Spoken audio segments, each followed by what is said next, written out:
Hello everyone and welcome to Morning Coffee Break. I have been up. I didn't get to sleep until about 2:15 and woke up at about 6. Started having some anxiety. I hate when that happens. I never know when it's going to happen, but it seems like it happens when a lot's going on. I just got overwhelmed the past few days. Um, when things happen and go wrong, and I start worrying about like the ride mower. I didn't know if it was just the battery, um, you know. And so we got the battery, yesterday at Walmart. And then they, when we went to check on the car, if you've seen that, well, the, uh, I have a walkthrough today of Walmart. And we went there to get the battery. We didn't really go there to shop. And we decided to get the oil changed. It was way overdue in the car. And so I thought it'd take a while, so I went ahead and did that walkthrough while we were waiting. And they said they would call my phone, but I put it on airplane mode because I didn't want anything to interrupt the video. And I thought I heard them call my name over the intercom, and they did. And I heard the Michael part, but I didn't hear what they said after that. But it turned out they didn't even have a filter for our car. And our car's a 2015, so that's like 7 years old now, and it's a Chevy. I mean, it's Chevy Spark. It's not like it's a some brand of car you never heard of before or anything. Um, Actually, their automotive department is pretty pathetic. I'm just gonna say, because we've tried to get things there before. Tires. I was gonna buy tires there. They didn't have them to fit my car. And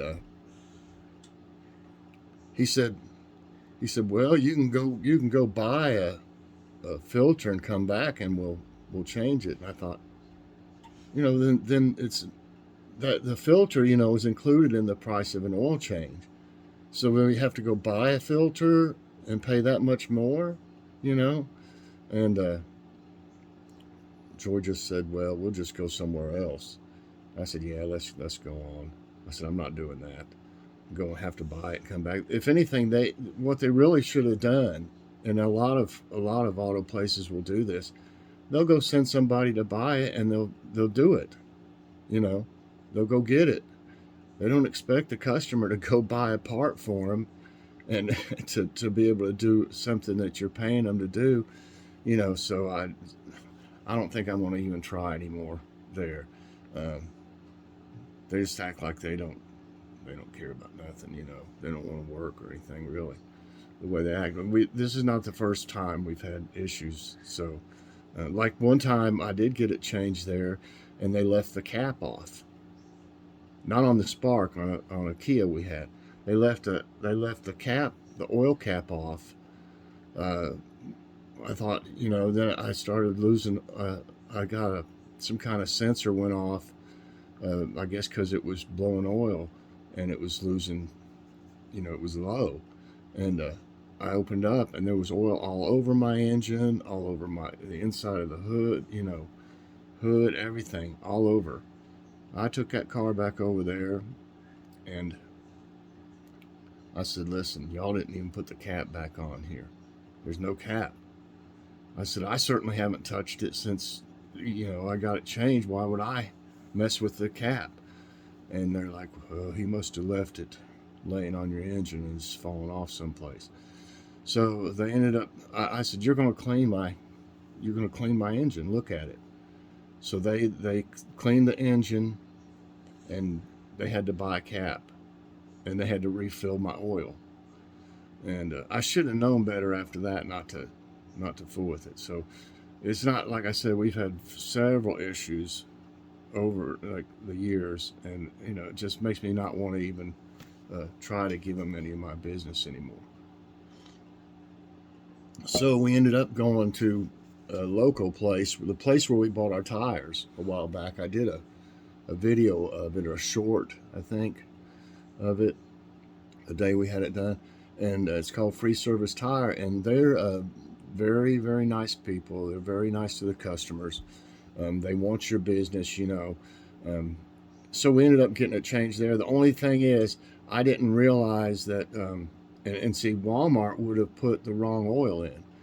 He said at Free Service that it specifies synthetic oil for that car. I didn't know that. I wondered why my oil changes. See, we had all the other oil changes so far since we bought it at the dealership, and we always wondered why it was kind of high, you know. But we figured they did other things, you know, when they called it servicing it.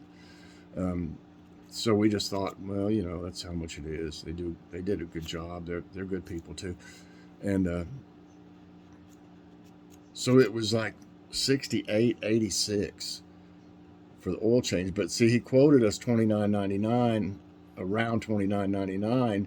But he said, and it was true. He said he didn't know that it required synthetic oil. Now, what I'm getting to is Walmart. When I asked him about the oil change, he said he was just going to put, I think, 520 or something.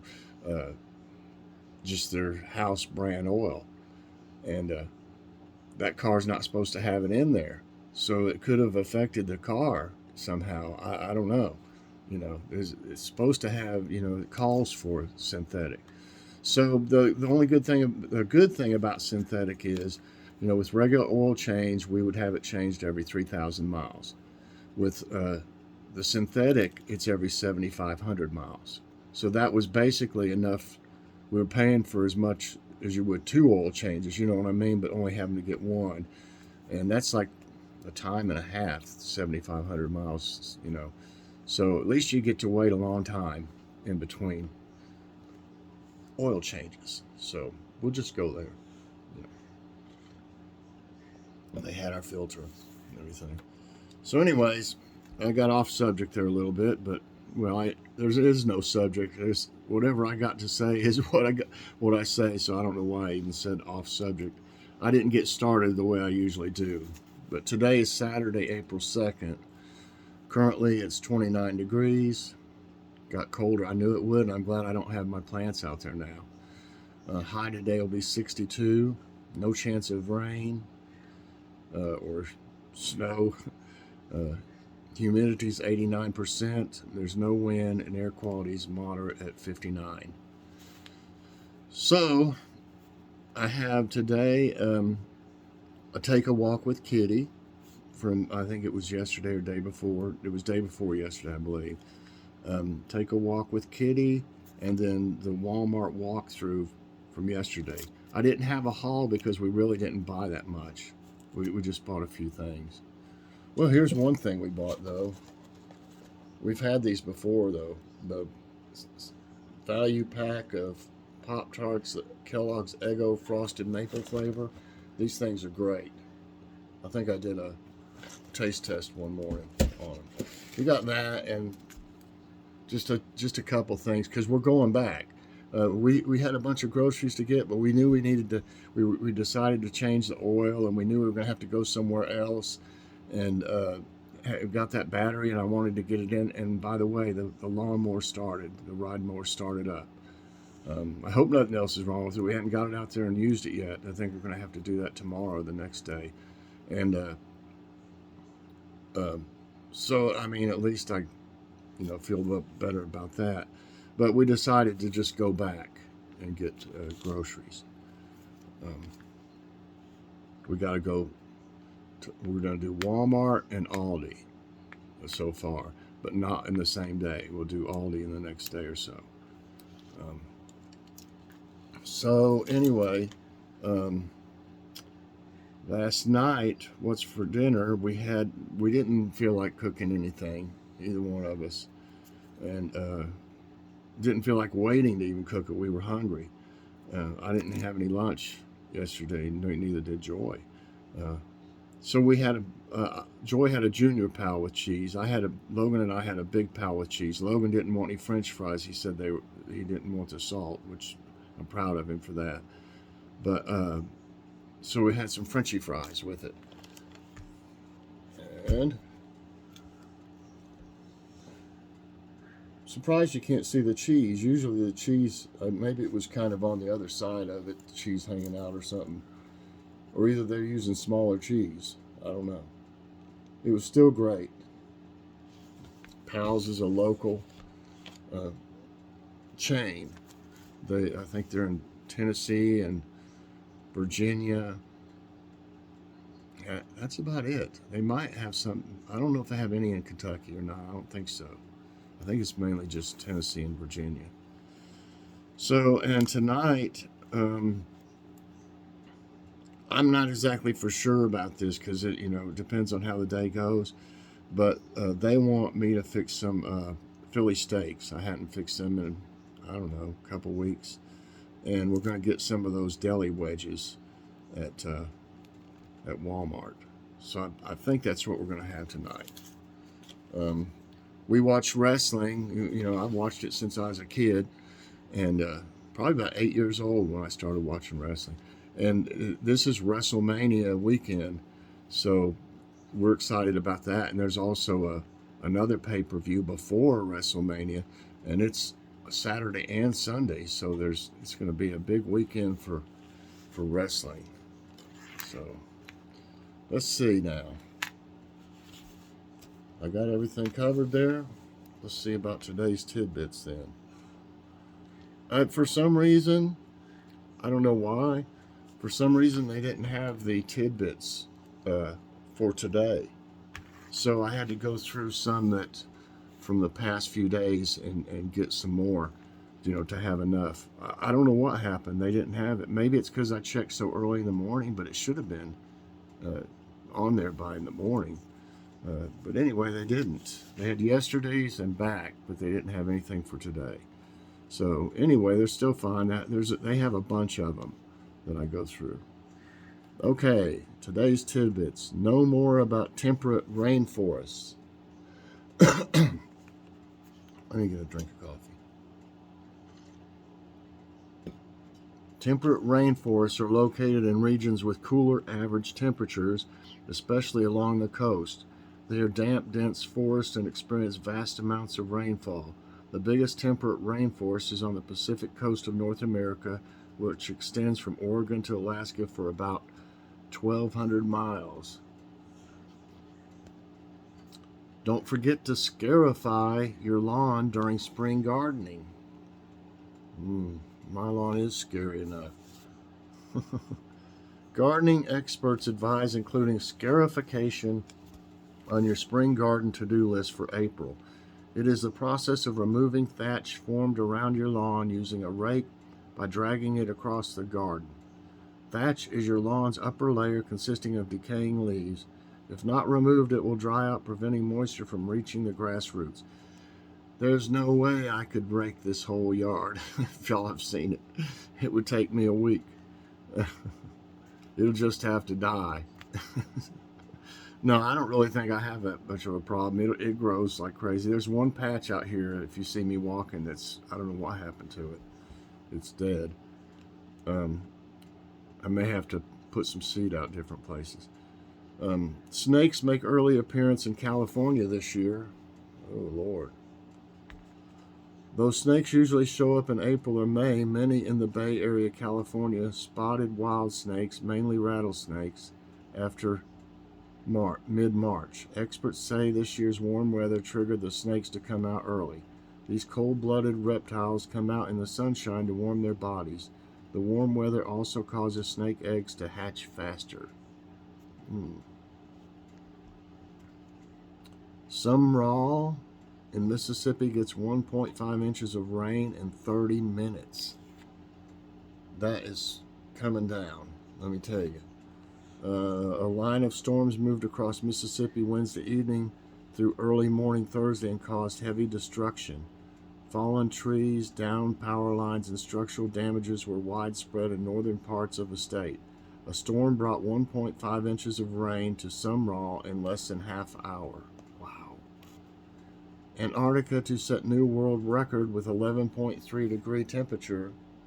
And that's probably what I'll use for my thumbnail today, as a portion of that. It won't use all of it. Too big. An unusual heat wave in Antarctica pushed temperatures up to 70 degrees above average this month. The Concordia Research Station atop Dome C on the Antarctic Plateau, the coldest spot on Earth, recorded 11.3 degrees on March 18, in contrast to the typical minus 56.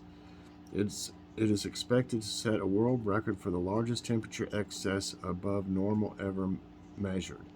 That is not good, really. This tiny Pacific island is on the verge of sinking. Tuvalu is an island nation located midway between Hawaii and Australia. It is home to about 10,000 people and is barely 2 meters above average sea level.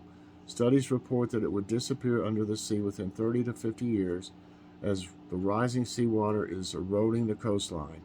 It has also contaminated groundwater, causing drinking water shortages. Well, why would you want to? I mean, you can see little bitty houses. You know, you can see them. I don't know, why would you want to live on a little strip? And it's right, anything happened, it would definitely flood, or something. I don't see. I wouldn't want to live there, even if it is a tropical paradise or whatever. What is the lightning field? The lightning field is a piece of land art in the plains of western New Mexico created by Walter D. Maria. It consists of 400 stainless steel poles planted in the ground about 220 feet apart. These 20 feet high and 2-inch wide poles actively attract lightning strikes. Brilliant sunlight also reflects from the poles at sunrise and sunset. Know the difference between macroburst and tornadoes. Macroburst is a strong downdraft, which is downward moving air currents, that can produce damaging winds. It can last from 5 to 30 minutes with wind gusts up to 130 miles per hour. Macrobursts differ from tornadoes in the way they cause damage. Tornadoes leave trails of damage and throw debris in all directions, but macrobursts toss debris only in one direction. Why is Florida known as the lightning capital of the USA? Florida is the lightning capital of the U.S. as it has the highest number of people who die from lightning strikes per year. Florida recorded 491 deaths from 1959 to 2016. Wow. It also has the highest number of flashes per square mile per year, with 223 in 2021. This is because Florida is surrounded by warm waters which aid in storm formation. All right, everybody. That's it for today's tidbits, and that's going to be it for this morning's coffee break. I hope you enjoyed it. If you did, I hope you'll press that like button. Also subscribe if you haven't already, and share this out. And hit that so you get all my videos as soon as they come out. All right, everybody. Later on, we'll see you with a Take a Walk with Kitty and a Walmart walkthrough. So, everybody have a great day, and God bless.